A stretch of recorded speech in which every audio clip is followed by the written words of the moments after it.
Imagine um exército de mais de 100.000 homens, armados até os dentes, prontos para aniquilar seu povo. E para enfrentá-los, você tem apenas 32.000. Parece uma batalha perdida, certo? Mas e se eu te dissesse que Deus ordenou que esse exército fosse reduzido a apenas 300 homens? Se histórias bíblicas que revelam o poder de Deus fortalecem sua fé, inscreva-se no canal para não perder nenhuma. Naquela época, Israel vivia um pesadelo. Por 7 anos, os midianitas e amalequitas, como uma praga de gafanhotos, subiam do deserto e devastavam tudo. Eles roubavam as colheitas, matavam os rebanhos e deixavam o povo de Israel na miséria, escondido em cavernas e fendas nas montanhas. O clamor por socorro subia aos céus, um eco de desespero e fome. Foi nesse cenário de opressão que um anjo do Senhor apareceu a um jovem chamado Gideão. Ele estava malhando o trigo no fundo de um lagar, um buraco usado para pisar uvas, escondido para que os midianitas não o encontrassem. O anjo o saudou com palavras que pareciam uma ironia. O Senhor é contigo, homem valoroso. Gideão, com o coração amargurado pela situação de seu povo, respondeu com ceticismo. Se o Senhor é conosco, por que tudo isso nos aconteceu? Onde estão todas as maravilhas que nossos pais nos contaram? Ele sentia o peso do abandono, mas Deus não o havia abandonado. Na verdade, ele estava prestes a usá-lo de uma forma extraordinária. A ordem foi clara. Vai nesta tua força e livra Israel da mão dos midianitas. Gideão hesitou. Ele era da tribo mais pobre, da família menor. Quem era ele para liderar uma nação? Mas Deus não escolhe os capacitados, ele capacita os escolhidos. A promessa divina foi sua garantia: eu estarei contigo. A primeira missão de Gideão não foi no campo de batalha, mas em sua própria casa. Ele teve que derrubar o altar de Baal que seu pai havia construído e cortar o poste de Azerá ao lado dele. Foi um ato de fé perigoso, feito à noite, que declarava sua lealdade exclusiva a Deus. A partir daquele momento, a preparação para a guerra começou. Gideão tocou a trombeta e convocou os homens de Israel. 32.000 guerreiros responderam ao chamado, um exército considerável, mas ainda minúsculo em comparação com os 135.000 soldados inimigos acampados no vale. Aqui, a história toma um rumo que desafia toda a lógica militar humana. Deus olhou para aquele exército e disse a Gideão: é gente demais. Demais? Como assim? A razão era profunda. Deus queria que a vitória fosse inquestionavelmente sua, para que Israel não pudesse se orgulhar e dizer: a minha própria mão me salvou. A primeira peneira foi um teste de coragem. Gideão anunciou: quem for medroso e tímido, volte para casa. 22.000 homens, quase 2/3 do exército, deram as costas e foram embora. Restaram apenas 10.000. 10.000 contra 135.000. A situação, que já era difícil, tornou-se humanamente impossível.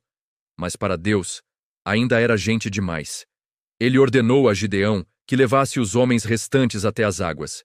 Ali, ocorreria o teste final, um dos mais misteriosos e fascinantes da Bíblia.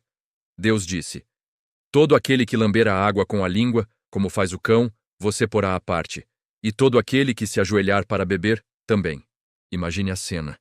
Milhares de soldados cansados, com sede, se aproximando de um riacho. A grande maioria, sem pensar 2 vezes, se ajoelhou, mergulhando o rosto na água para beber confortavelmente. Eles baixaram a guarda, focados apenas em sua necessidade imediata. Porém, um pequeno grupo agiu de forma diferente. 300 homens não se ajoelharam. Eles permaneceram de pé, vigilantes. Com uma das mãos, levavam a água à boca, enquanto a outra mão provavelmente segurava a arma, e seus olhos varriam o horizonte, atentos a qualquer movimento do inimigo. Eles beberam como um cão, de forma rápida, funcional, sem nunca perder o estado de alerta. Eram soldados prontos para a batalha a qualquer momento. Deus então declarou a Gideão: com estes 300 homens que lamberam a água, eu os salvarei e entregarei os midianitas em suas mãos. Os outros 9.700 foram mandados para casa. 300 homens. 300.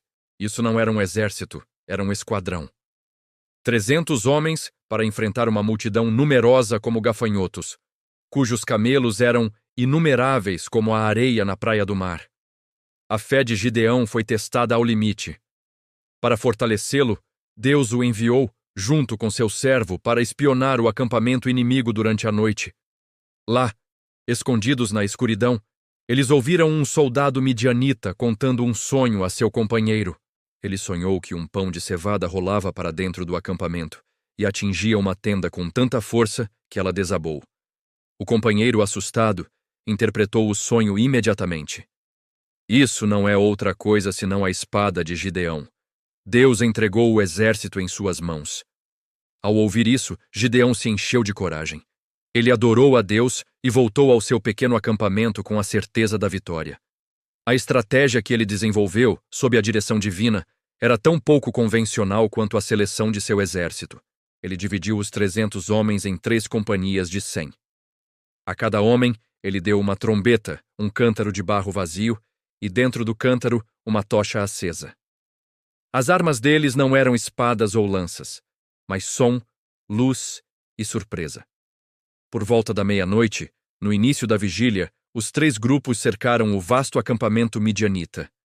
Ao sinal de Gideão, a noite silenciosa foi subitamente rasgada por um barulho ensurdecedor. 300 cântaros de barro se quebrando ao mesmo tempo. 300 trombetas soando com toda a força. 300 tochas, antes escondidas, agora brilhando na escuridão. E um grito uníssono ecoou pelo vale, pela espada do Senhor e de Gideão. O efeito foi devastador. Os midianitas, acordados de um sono profundo em meio ao caos, pânico e confusão, não conseguiam distinguir amigo de inimigo. Na escuridão, iluminada apenas por flashes de tochas, eles pensaram estar sendo atacados por um exército imenso, vindo de todas as direções. O pânico se transformou em terror. Eles começaram a gritar e a fugir desesperadamente. E, na confusão total, começaram a atacar uns aos outros com suas próprias espadas. O exército de Deus, os 300, simplesmente se manteve em suas posições, tocando as trombetas e assistindo ao poder de Deus desmantelar o inimigo de dentro para fora. A perseguição aos midianitas que fugiam continuou, e a vitória foi completa e esmagadora. Israel foi libertado da opressão que durou 7 anos. A terra teve paz por 40 anos, durante toda a vida de Gideão. Essa história não é apenas sobre uma brilhante estratégia militar. É uma lição poderosa sobre fé, obediência e a soberania de Deus. Ele nos mostra que a vitória não depende de nossos números, de nossa força ou de nossos recursos. Depende de nossa disposição em confiar nele, mesmo quando suas ordens parecem ilógicas. Os 300 homens não foram escolhidos por serem os mais fortes, mas por estarem vigilantes e prontos. A vitória não foi conquistada por espadas, mas pelo som de trombetas e pela luz de tochas, símbolos do poder e da presença de Deus. Às vezes, em nossas vidas, nos sentimos como Gideão malhando o trigo escondido, pequenos e impotentes diante de problemas gigantescos.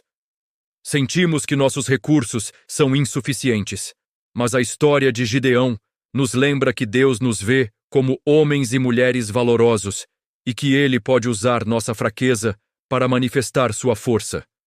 Ele pode pegar o pouco que temos, nossa trombeta e nosso cântaro, e transformar em uma vitória retumbante. Se esta mensagem tocou seu coração e te lembrou que com Deus você pode enfrentar qualquer gigante, então junte-se à nossa comunidade. Inscreva-se, curta e compartilhe. Assim, você nos ajuda a levar essa força a mais pessoas que precisam ouvi-la.